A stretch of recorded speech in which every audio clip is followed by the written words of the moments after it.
आमची ओरिजिनल आहे, ती डमी आहे. डुप्लिकेट मी शब्द बोलणे डमी.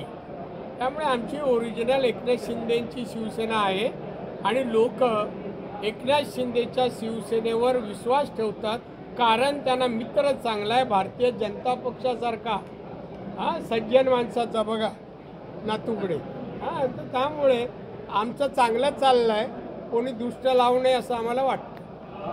भास्कर जाधव यांनी परवाच्या सभेमध्ये निलेश राणे आणि नितेश राणे यांना चंगू-मंगू म्हटलं आहे. काय? भास्कर जाधव यांनी परवाच्या सभेमध्ये नितेश राणे आणि निलेश राणे यांना चंगू-मंगू म्हटलं आहे आणि नितेश राणे आणि वैभव नाईक आणि संदेश पारकर असे उभे आहेत. काय प्रतिक्रिया? आता हे जे उच्चारला शब्द मला उच्चारायचा नाही. आता काय ना म्हणा, निलेश राणे M.Com PhD आहे, तो व्यावसायिक आहे, इन्कम टॅक्स भरतो आहे. त्याला जर काय टोपण नाव द्यायचं, तुला काही देऊ शकतो मी, काही देऊ शकतो. निवडणूक काळात मला नाही असं करा. मी महाराष्ट्राचा मुख्यमंत्री झालो आहे, केंद्रीय मंत्री आहे, 35 वर्ष मंत्री आहे. मला अशा शब्दाने लोकांची मनं नाही चुकवायची. अरे राणेच्या तोंडी असं, त्याच्या तोंडी असेच शब्द शोभणार, कळलं की नाही. नितेश MBA लंडन आहे आणि आता नाही तो समाजसेवा राजकारण किती वर्ष करतायत, ते पदं आता मिळाले हो. त्यामुळे ना त्याला ते निवडून आल्यावर कळेल ना, म्हणा कळेल. आणि म्हणा तुला मी मागे बोललो होतो, आता बंद कर, वयामानाप्रमाणे आता चांगले शब्द वापर, साधू संतांची नावं. शेखर निकम यांचा विजय मिरवणुकीला येणार. शेखर निकम मी कमिटमेंट दिली आता हो, फक्त जरा आम्हाला वेळ ॲडजस्ट करा. एकाच वेळात येणार नक्की येणार. काटेची टक्कर नाही, टक्कर पण नाही. वन साईड आमचा शेखर जाणार डायरेक्ट विधानसभा. काटे बिटे नाही. सॉरी,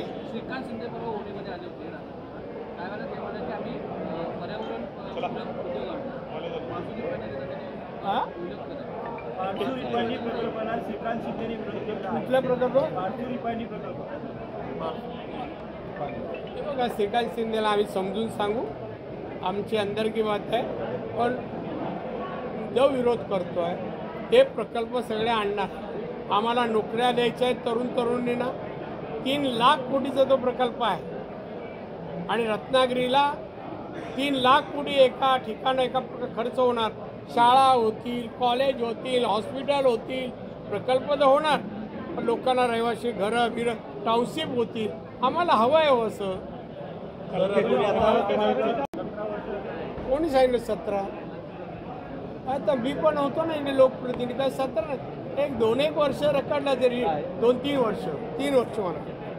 काय कमांड काय टेक्निकल मुद्दा आहे, आम्ही दूर करून लवकर पूर्ण करून देऊ. जिल्ह्यामध्ये आणखी सभा असणार आहेत का? ठाण्याच्या सभा असणार आहेत का जिल्ह्यामध्ये? तुम्ही बोलवलं तर येणार, यांनी बोलवलं तर येणार. दादा तुम्ही आता उद्योगांचा विचार करला, नवीन उद्योगधंदे म्हणून. मात्र लोटे एमआयडीसी असेल, खडपोल एमआयडीसी असेल किंवा खेरडी एमआयडीसी असेल, जे उद्योगधंदे आहेत तेच आता बंद होत चाललेले आहेत.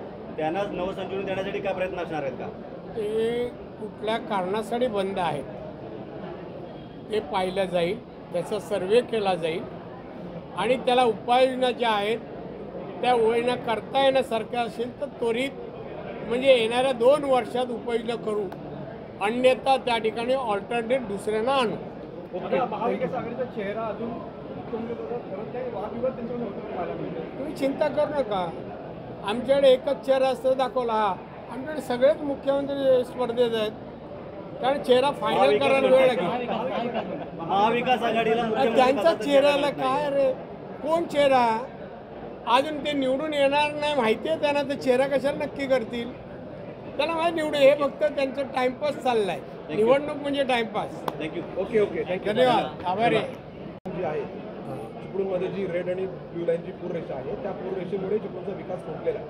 तर त्यासाठी सत्ता आल्यानंतर काय प्रयत्न होतो? नाही, सत्ताला प्रयत्न, जो व्यत्यय होतो विकासाला तो दूर करण्याचा प्रयत्न करू. अनेक ठिकाणी आखाडा केलेला आहे, केंद्राकडे पाठवायचे आहोत, त्याबद्दल केंद्राकडे येतात, केंद्रीय मंत्र्यांना भेटेल, PM ना भेटून तो मंजूर कसा करावा यासाठी माझे प्रयत्न असतील. मी स्वतः पाहिन ते. कोकणामध्ये प्रकल्प यावे या दृष्टीने काय प्रयत्न? कोकणामध्ये मी तुम्हाला सांगितलं ना, अनेक ठिकाण आत्ता मी कालच उदय सामंत आमच्याकडे आले. मला रत्नागिरीला काही भूखंड पाहिजे, जागा पाहिजे. एक तर सर्वे करतो आहेत कोणत्या तालुक्यात इंडस्ट्री कोणत्या प्रकारची आहे आणायची की जिथे ती साधन सामुग्री जवळच मिळेल त्या कारखान्याला. हे प्रयत्न साईट नक्की झाल्या का तेही प्रकार.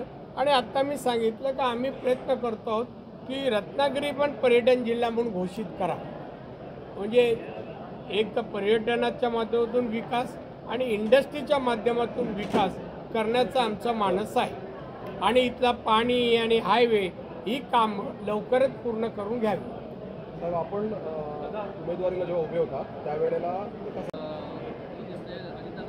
महायुती म्हणजे आमची, मग आम्ही एवढे आहे तर ना बचेंगे ना कटेंगे सब एकत्र आहोत. नाही, नो कॉमेंट्स याच्यावर. उगाच ते चांगला प्रश्न विचारा रत्नागिरी कोकणाबद्दल. आता आम्ही त्याच्यावर तर कोणतरी बोललं म्हणून त्याचा किस किती काढायचा. No comments. आणि सत्ताधारी आमदारांनी चिपळूणच्या पूरमुक्तीसाठी महायुतीचं चित्र कालच एक सर्वे आला आहे. महायुतीचे एकूण महाराष्ट्रात 161 आमदार निवडून येणार आहे आणि सरकारी येणार. जो चिपळूणमध्ये निधी आणला, शेखर सरांनी जो चिपळूणमध्ये निधी आणला तो सगळा प्रशासनाचा कारभार चालू असल्यामुळे आला असं विरोधकांचं म्हणणं आहे. प्रशासनाचं हां, चिपळूण नगरपालिकेमध्ये प्रशासकीय कारभार आता चालू आहे. विरोधकांचं असं म्हणणं आहे. विरोधकांचा अभ्यास कच्चा आहे. अहो, कुठलीही नगरपालिका या सरकार तिथे जरी गव्हर्नमेंट नसलं, लोकप्रतिनिधी नसले तरी प्रशासन आहे ना, ते चालू राहतं, ते बंद नाही होत. बजेट असतो ना, तो बजेटमध्ये ज्या प्रोव्हिजन होतात ते मंत्री नसले म्हणजे आचारसंहिता वगैरे आली काही तरी ती खर्च एक्सपेंडिचर चालू राहतं. डेली कामं व्हायला पाहिजे ना, कधी बंद नाही. पण त्यांना जरा थोडा अभ्यास करा आणि काय विचारायचं माझ्याकडे या ना, आपण बसूया म्हणा असे प्रश्न उत्तर करायला. खर्च होतच राहणार, चालूच राहणार प्रशासन.